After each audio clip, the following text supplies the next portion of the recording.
ನಮಸ್ತೆ. B Ganapati news ಚಾನೆಲ್ಗೆ ಸ್ವಾಗತ. ಬಹುಶಃ ತನ್ನ ರಾಜಕೀಯ ಪಕ್ಷದ ಅಸ್ತಿತ್ವವನ್ನ ಉಳಿಸಿಕೊಳ್ಳುವುದಕ್ಕಾಗಿ ಯಾವ ಪಕ್ಷವೂ ಕೂಡ ಇಂಥ ನಿಕೃಷ್ಟ ಮತ್ತು ಹೇಸಿಗೆಯ ಹೀನಾಯ ಸ್ಥಿತಿಗೆ ಇಳಿಯಬಾರದು. ಒಂದು 136 ವರ್ಷದ ಇತಿಹಾಸ ಇರುವಂತ ಕಾಂಗ್ರೆಸ್ ಪಕ್ಷಕ್ಕೆ ಇಂಥ ದರಿದ್ರ ಸ್ಥಿತಿ ಪ್ರಾಪ್ತವಾಗತ್ತೆ ಅಂತ ನಾನು ಅಂದ್ಕೊಂಡಿರ್ಲಿಲ್ಲ. ದೇಶವನ್ನ ಮಾರಾಟ ಮಾಡಿದ್ರು, ದೇಶದ ತಾಯಿಯನ್ನ ಅಡವಿಟ್ರು ಅಂತ ಸಂಸತ್ತಿನಲ್ಲಿ ಮಾತನಾಡುವ ಇದೇ ಜನಗಳು ಎಐ ಸಮಿಟ್ ನಂತ ಒಂದು ಪ್ರತಿಷ್ಠಿತ ಸಮ್ಮಿಟ್ ಅನ್ನ ಯಾವ ಮಟ್ಟದಲ್ಲಿ ಯಶಸ್ವಿಯಾಗಿತ್ತು ಭಾರತದ ನೇತೃತ್ವದಲ್ಲಿ ಪ್ರಥಮ ಪ್ರಯತ್ನದಲ್ಲಿ ಅನ್ನೋದನ್ನ ವಿಶ್ವಸಂಸ್ಥೆಯೋ IMF ವಿಕಸಿತಗೊಂಡಂತ ದೇಶಗಳು ಮಾತಾಡುವುದನ್ನ ನೋಡಿದರೆ ಆಶ್ಚರ್ಯ ಆಗತ್ತೆ. ಭಾರತದ ಪ್ರಧಾನಿಯವರು ವಿಸ್ತೃತ ಮೆಟ್ರೋ ಚಾಲನೆಯ ಸಂದರ್ಭದಲ್ಲಿ ರಾಹುಲ್ ಗಾಂಧಿಯವರ ಬೆತ್ತಲೆ ಪ್ರತಿಭಟನೆ ಇವತ್ತು ದೇಶಾದ್ಯಂತ ವಿರೋಧವನ್ನು ಮತ್ತು ವಾಕರಿಕೆಯನ್ನು ಹುಟ್ಟಿಸಿದೆ. ಆಶ್ಚರ್ಯ ಅಂತಂದ್ರೆ ಮೋದಿಯವರು ಮೊದಲ ಬಾರಿಗೆ ಇಷ್ಟು ತೀಕ್ಷ್ಣವಾಗಿ ಮತ್ತು ತ್ವರಿತವಾಗಿ ಪ್ರತಿಕ್ರಿಯಿಸಿದ್ದು. ಯಾವುದೇ ವಿಷಯದಲ್ಲೂ ಕೂಡ ಮೋದಿಯವರು ತಾಳ್ಮೆಯಿಂದಿರ್ತಾರೆ, ಮೌನದಿಂದಿರ್ತಾರೆ, ತಕ್ಷಣಕ್ಕೆ ಯಾವ ಕಾರಣಕ್ಕೂ ಪ್ರತಿಕ್ರಿಯಿಸುವುದಿಲ್ಲ. ಆದರೆ ಈ ವಿಷಯದಲ್ಲಿ ಮಾತ್ರ ಅವರು ಎಷ್ಟು ಕಟುವಾಗಿ ಪ್ರತಿಕ್ರಿಯಿಸಿದ್ರು ಅಂತಂದ್ರೆ ಇಡೀ ದೇಶವೇ ಒಂದು ರೀತಿಯಲ್ಲಿ ಹೆಮ್ಮೆಯಿಂದ ನೋಡ್ತಾ ಇದೆ. ಯಾಕೆಂತಂದ್ರೆ ಭಾರತದ AI ಸಮಿಟಿನ ಬಗ್ಗೆ ಕಳೆದ ವಿಡಿಯೋದಲ್ಲಿ ಹೇಳಿದ್ದೇನೆ. ಎಷ್ಟು ದೇಶಗಳು, ಎಷ್ಟು CEOಗಳು, ಎಷ್ಟು ಆ ವಿಭಾಗಕ್ಕೆ ಸಂಬಂಧಪಟ್ಟಂತ ಜಾಯಿಂಟ್ಗಳು, ಟೆಕ್ನಿಕಲಿ ಸೂಪರ್ ಪವರ್ ಅನ್ನುವ ರೀತಿಯಲ್ಲಿ ಕೆಲಸ ಮಾಡುವಂತ 100 ತಜ್ಞರು, 3 ಲಕ್ಷಕ್ಕೂ ಹೆಚ್ಚು ಪ್ರತಿನಿಧಿಗಳು ಎಲ್ಲವನ್ನು ಏಕಕಾಲದಲ್ಲಿ IMF ಇರ್ಬೋದು, ವಿಶ್ವಸಂಸ್ಥೆ ಇರ್ಬೋದು, ಚೈನಾದಂತ ಅಮೆರಿಕದಂತ ವಿರೋಧಿ ದೇಶಗಳೇ ಆಶ್ಚರ್ಯ ಹುಟ್ಟಿಸುವ ಮಟ್ಟಕ್ಕೆ ಅದನ್ನ ಯಶಸ್ವಿಗೊಳಿಸಲಾಗಿದೆ. ಅದರ ಜೊತೆಗೆ ಭಾರತ AI ತಂತ್ರಜ್ಞಾನವನ್ನ ಜನಸಾಮಾನ್ಯರಿಗೆ ಮುಟ್ಟಿಸುವ ದಿಕ್ಕಿನಲ್ಲಿ ಎಂತ ಅದ್ಭುತ ಕೆಲಸವನ್ನ ಮಾಡ್ತಾ ಇದೆ ಅಂತ ಹೇಳಿ ಇವತ್ತು ವಿಶ್ವದ AI ಟೆಕ್ನಾಲಜಿಯ ತಜ್ಞರು ಮುಕ್ತ ಕಂಠದಿಂದ ಹೇಳಿದ್ದಾರೆ. IMF-ನ ಒಂದು ಮಾತಿರಬಹುದು ಅಥವಾ ವಿಶ್ವಸಂಸ್ಥೆಯ ಮಾತಿರಬಹುದು, ಪ್ರತಿಯೊಬ್ಬರು 20ಕ್ಕೂ ಹೆಚ್ಚು ದೇಶಗಳ ಪ್ರಧಾನಿಗಳು ಭಾಗವಹಿಸಿದ ಸಂದರ್ಭದಲ್ಲಿ ಆಡಿದ ಮಾತುಗಳಿರಬಹುದು. ಎಂತ ಹೆಮ್ಮೆಯ ಒಂದು ಪರಿಕ್ರಮ ದಾಖಲಾಗಿದೆ ಅಂತಂದ್ರೆ ಭಾರತದ ಒಂದು ಸ್ಟೇಟಸ್ ಅನ್ನ ವಿಶ್ವದ ಅಂಗಳದಲ್ಲಿ ಬೇರೆಯೇ ರೀತಿಯಲ್ಲಿ ಚಿತ್ರಿಸಿದೆ. ಇಡೀ ಭಾರತ ಗರ್ವ, ಹೆಮ್ಮೆ, ಪ್ರತಿಷ್ಠೆ ಮತ್ತು ನಾವು ಯಾವ ರೀತಿಯಲ್ಲಿ ಇವತ್ತು ತಾಂತ್ರಿಕವಾಗಿ ಮುಂದುವರೆದಿದ್ದೇವೆ ಅನ್ನುವ ರೀತಿಗೆ ಒಂದು ದಾಖಲಾತಿಯನ್ನ ಮತ್ತು ಸಾಂಕೇತಿಕವಾದಂಥ ಒಂದು ಪ್ರಜ್ಞೆ, ಪರಿಸರವನ್ನ ಈ ಸಮ್ಮಿಟ್ ಹುಟ್ಟುಹಾಕಿದೆ. ಇಂಥ ಸಂದರ್ಭದಲ್ಲಿ ಆ ವಿದೇಶಿ ತಜ್ಞರು, ವಿದೇಶಿ ಗಣ್ಯರು, ಇಡೀ ವಿಶ್ವವೇ ಭಾರತದತ್ತ ನೋಡ್ತಾ ಇರುವಂತ ಹೊತ್ತಿನಲ್ಲಿ ಮೋದಿ ವಿರೋಧ, NDA ವಿರೋಧ, BJP ವಿರೋಧ ಮತ್ತು ಇಡೀಯದಾಗಿ ರಾಜಕೀಯ ಅಸ್ತಿತ್ವವನ್ನ ಉಳಿಸಿಕೊಳ್ಳುವಂತ ಒಂದು ಪ್ರಯತ್ನದ ಭಾಗವಾಗಿ ಅವರು ಬೆತ್ತಲೆ ಪ್ರತಿಭಟನೆ ಮಾಡಿದ್ದಕ್ಕೆ ರಾಹುಲ್ ಗಾಂಧಿಗೆ ಇಂಥ ಒಂದು ಚೀಮಾರಿ, ಇಂಥ ಒಂದು ಹೀನಾಯ ಸ್ಥಿತಿ, ಇಂಥ ಒಂದು ಪ್ರತಿಕ್ರಿಯಾತ್ಮಕವಾದಂಥ ಒಂದು ಹೇಸಿಗೆಯ ಸ್ಥಿತಿ ಪ್ರಾಪ್ತವಾಗತ್ತೆ ಅಂತ ಯಾರೂ ಭಾವಿಸಿರಲಿಲ್ಲ.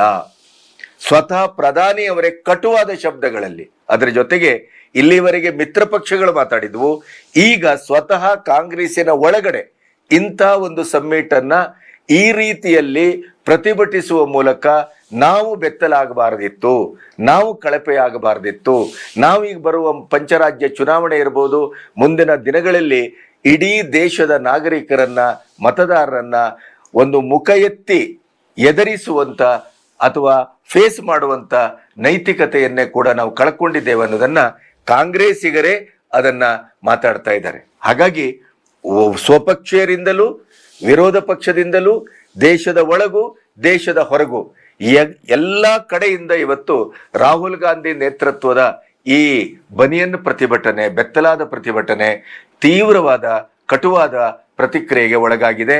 ಅದರಲ್ಲೂ ಕಾಂಗ್ರೆಸ್ಸಿನ ಈ ಮಾನ ಹರಾಜು ಹಾಕೊಂಡಂತ ಸ್ಥಿತಿಯನ್ನ ಸ್ವತಃ ಪ್ರಧಾನಿಯವರು ಅತ್ಯಂತ ಉಗ್ರವಾಗಿ ಸಾರ್ವಜನಿಕ ಸಭೆಯಲ್ಲಿ ಅವರು ಮಾತಾಡಿದ್ದನ್ನು ನೀವು ಕೇಳಿದ್ರೆ ಅದು ಎಂಥವನಿಗೂ ಕೂಡ ಒಂದು ದೇಶದ ಬಗ್ಗೆ ಹೆಮ್ಮೆ ಉಕ್ಕುತ್ತದೆ. ಅಷ್ಟೇ ಅಲ್ಲ, ದೇಶದ ಬಗ್ಗಿನ ನಮ್ಮ ಅಭಿಮಾನ ಮೈ ತುಂಬಿ ರಾಹುಲ್ ಗಾಂಧಿ ಮತ್ತು ಕಾಂಗ್ರೆಸ್ ಪಕ್ಷ ಮಾಡಿದಂಥ ಈ ಕೆಲಸಕ್ಕೆ ಕಾನೂನಾತ್ಮಕವಾಗಿ ಕೂಡ ಅದನ್ನು ಪ್ರಶ್ನಿಸಬೇಕು ಅನ್ನುವಂಥ ಒಂದು ಕಟುವಾದಂಥ ಮನಸ್ಥಿತಿ ಉತ್ಪನ್ನ ಆಗತ್ತೆ. ಮೋದಿಯವರು ಏನು ಹೇಳಿದ್ರು, ಮೋದಿಯವರ ಮಾತು ಹೇಗಿತ್ತು, ಅದನ್ನ ಒಂದು झलकನ್ನ ನೀವು ನೋಡಿ.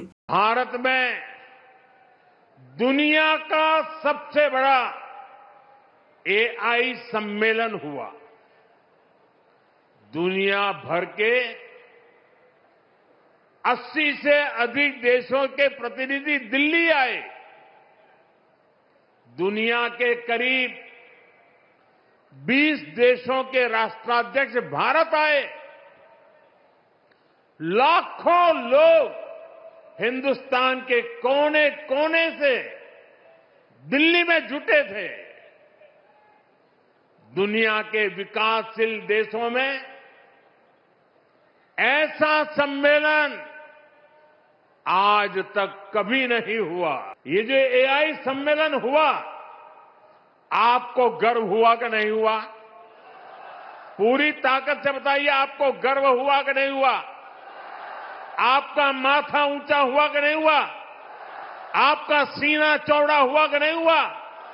ये काम भारत के लिए हुआ कि नहीं हुआ है? भारत के युवाओं के लिए हुआ है कि नहीं हुआ है? भारत के भाग्य को बदलने के लिए हुआ है कि नहीं हुआ है? 21वीं सदी में लीडरशिप लेने के लिए हुआ है कि नहीं हुआ है? पूरा देश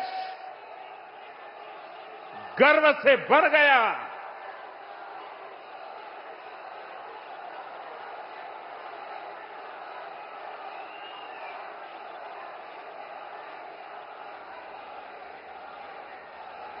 लेकिन कांग्रेस और इसके इकोसिस्टम ने क्या किया?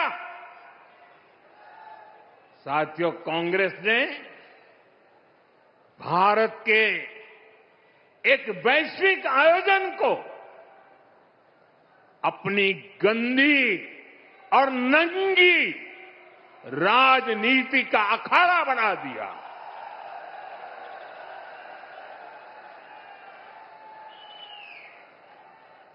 समारोह स्थल पर विदेशी अतिथियों के सामने कांग्रेस के नेता कपड़े उतारकर पहुंच गए।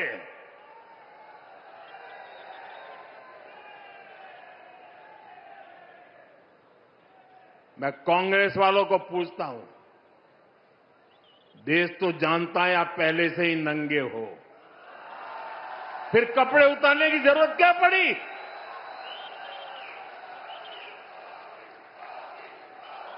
ನೋಡಿದ್ರಲ್ಲ, ಮೋದಿ ಅವರು ಒಂದು ಮಾತನ್ನ ಹೇಳಿದರು. ಒಂದು ಇಂಥ ಇತಿಹಾಸ ಇರುವಂತ ಪಕ್ಷ ಇಂಥ ದರಿದ್ರ ಮನಸ್ಥಿತಿಗೆ ಇಳಿಬಾರದು. ತನ್ನ ರಾಜಕೀಯ ಅಸ್ತಿತ್ವವನ್ನು ಉಳಿಸಿಕೊಳ್ಳುವುದಕ್ಕಾಗಿ ದೇಶವನ್ನ, ದೇಶದ ಪ್ರತಿಷ್ಠೆಯನ್ನ, ದೇಶದ ಮಾನ ಸಮ್ಮಾನವನ್ನ ಹರಾಜು ಹಾಕುವಂತ ಸ್ಥಿತಿಗೆ ಇಳಿತದೆ ಅಂತ ನಾನು ಭಾವಿಸಿರಲಿಲ್ಲ. ಅದಕ್ಕಿಂತ ಬಹಳ ಚಂದವಾಗಿ ಅವರು ಹೇಳಿದ್ದು, ಕಾಂಗ್ರೆಸ್ ಬೆತ್ತಲಾದ ಪ್ರತಿಭಟನೆಯ ಮಾಡುವ ಅನಿವಾರ್ಯತೆ ಏನಿತ್ತು, ಅದು ಆಲ್ರೆಡಿ ಬೆತ್ತಲಾಗಿದೆ. ಕಾಂಗ್ರೆಸ್ ಬೆತ್ತಲಾಗಿ ಹೋಗಿದೆ, ತನ್ನ ಮನಸ್ಥಿತಿಯನ್ನು ಕಳ್ಕೊಂಡಿದೆ, ತನ್ನ ಸ್ಥಿಮಿತವನ್ನ ಕಳ್ಕೊಂಡಿದೆ, ತನ್ನ ಬೌದ್ಧಿಕತೆಯನ್ನ ಕಳ್ಕೊಂಡಿದೆ, ತನ್ನ ಸೈದ್ಧಾಂತಿಕತೆಯನ್ನ ಕಳ್ಕೊಂಡು ಇವತ್ತು ದಿವಾಳಿಯ ಅಂಚಿನಲ್ಲಿ ನಿಂತಿದೆ. ಹಾಗಾಗಿ ಕಾಂಗ್ರೆಸ್ ಪ್ರತ್ಯೇಕವಾಗಿ ಪ್ರತಿಭಟಿಸಬೇಕಾದಂಥ ಈ ಅಗತ್ಯವೇ ಇರಲಿಲ್ಲ. ನನ್ನ ವಿರೋಧ ಮಾಡುವ ನೆಲೆಯಲ್ಲಿ ನನ್ನ ತಾಯಿಯನ್ನು ಕೂಡ ಅವರು ಪ್ರಶ್ನಿಸಿದ ಮುಟ್ಟಾಳರು. ಭಾರತದ ಮಾತೆಯನ್ನ ಇವತ್ತು ಇಡೀ ವಿದೇಶದ ಅಥವಾ ಇಡೀ ಪ್ರಪಂಚದ ಎದುರು ಇಂಥ ಪ್ರತಿಭಟನೆ ಮಾಡುವ ಮೂಲಕ ಅವರು ಹರಾಜು ಹಾಕಿದ್ರು ಅಂತ ಹೇಳಿದ್ರು. ಸಭೆಯಲ್ಲೇ ಜನಗಳನ್ನು ಕೇಳಿದ್ರು. ಎಐ ಒಂದು ಪ್ರತಿಷ್ಠಿತವಾದಂಥ ಈ ಸಮ್ಮಿಟ್ ಅನ್ನ ಭಾರತ ಅತ್ಯಂತ ಹೆಮ್ಮೆಯಿಂದ ಮಾಡಿತು ಅನ್ನುವ ಅಭಿಮಾನದ ಒಂದು ಪ್ರತಿಕ್ರಿಯೆ ನೀವಿದ್ರೆ ಅದನ್ನ ಹೌದು ಅಂತೇಳಿ ನನಗೆ ಹೇಳಿ ಅಂತಂದ್ರು. ಇಡೀ ಸಮೂಹ ಭಾರತದ ಈ ಪ್ರಶಂಸನೀಯ ಕಾರ್ಯದ ಬಗ್ಗೆ ಒಕ್ಕೊರಲಿನ ಪ್ರತಿಕ್ರಿಯೆಯನ್ನ ನೀಡುವ ಮೂಲಕ ಸ್ವಾಭಿಮಾನಿ ಭಾರತದ ನೇತಾರ ಮೋದಿಯವರನ್ನ ಇನ್ನಷ್ಟು ಆತ್ಮವಿಶ್ವಾಸಕ್ಕೆ ಮುಂದೆ ಮಾಡಿತು. ಒಂದು ಮಾತ್ರ ಈ ಸಂದರ್ಭದಲ್ಲಿ ಹೇಳಲಿಕ್ಕೆ ಇಷ್ಟಪಡುವಂಥದ್ದೇನು, ರಾಹುಲ್ ಗಾಂಧಿಯವರ ಹುಡುಗಾಟವೋ, ರಾಹುಲ್ ಗಾಂಧಿಯವರ ಇಮ್ಮೆಚುರಿಟಿಯೋ, ಅಪ್ರಬುದ್ಧತನವೋ, ಅಥವಾ ಕಾಂಗ್ರೆಸ್ಸಿನ ಹೀನಾಯ ಸ್ಥಿತಿ, ಸೋಲಿನ ಝಳ, ಅವರ ಹತಾಶೆ ಈ ರೀತಿಯ ಮಟ್ಟಕ್ಕೆ ತಂದು ನಿಲ್ಲಿಸಿದೆಯಲ್ಲ, ಇದು 136 ವರ್ಷ ಇತಿಹಾಸ ಇರುವ, 60ಕ್ಕೂ ವರ್ಷ ಹೆಚ್ಚು ಕಾಲ ಈ ದೇಶವನ್ನು ಆಳಿದ ಒಂದು ಪ್ರತಿಷ್ಠಿತವಾದ ಹಿನ್ನೆಲೆ ಇದ್ದಂಥ, ಗ್ಯಾಂಡಿಯನ್ನ ಗಾಂಧಿ ಮಾಡಿಕೊಂಡಂಥ ಈ ಒಂದು ಕಾಂಗ್ರೆಸ್ಸಿನ ಸ್ಥಿತಿಗತಿಗೆ ಅದು ಅತ್ಯಂತ ಹೊಲಸಿನ ಮೆತ್ತುಗೆ ಅನ್ನೋದನ್ನ ಪ್ರಧಾನಿಯವರು ಏನು ಹೇಳಿದ್ರಲ್ಲ, ಅದು ಅನ್ನುವರ್ಥ. ರಾಹುಲ್ ಗಾಂಧಿ ಬೆತ್ತಲಾಗಿದ್ದಾರೆ, ಕಾಂಗ್ರೆಸ್ಸು ಬೆತ್ತಲಾಗಿದೆ, ಇಡೀ ದೇಶದ ಜನ ಛೀ ಥೂ ಅಂತ ಉಗಿತಾ ಇದ್ದಾರೆ. ಆಶ್ಚರ್ಯ ಅಂತಂದ್ರೆ, ಭಾರತವನ್ನ ವಿರೋಧಿಸುವ ಮುಂದುವರಿದ ರಾಷ್ಟ್ರಗಳು ಕೂಡ ಈ ಪ್ರತಿಭಟನೆಯನ್ನ ಅವರು ತಮ್ಮ ಹಿತಕ್ಕೆ ಅಥವಾ ತಮ್ಮ ಸುಖಕ್ಕೆ, ತಮ್ಮ ಅಜೆಂಡದ ಪ್ರತಿಪಾದನೆಗೆ ಬಳಸ್ಕೊಳ್ಳದೇ ಇರುವಂಥದ್ದು ಈ ರಾಹುಲ್ ಗಾಂಧಿಯವರ ನೇತೃತ್ವದ ಯುವ ಕಾಂಗ್ರೆಸ್ಸಿನ ಪ್ರತಿಭಟನೆ ಅದು ಎಷ್ಟು ಹೀನಾಯವಾಗಿದೆ ಅನ್ನೋದನ್ನ ಸೂಚಿಸ್ತದೆ. ಪ್ರಾಯಶಃ ಕಾಂಗ್ರೆಸ್ಸು ಭಾರತದ ಎದುರು ಸಂಪೂರ್ಣವಾಗಿ ತನ್ನ ನಿಜ ಬಣ್ಣವನ್ನ ತೋರಿಸಿದೆ, ಬೆತ್ತಲಾಗಿದೆ. ನಮಸ್ತೆ.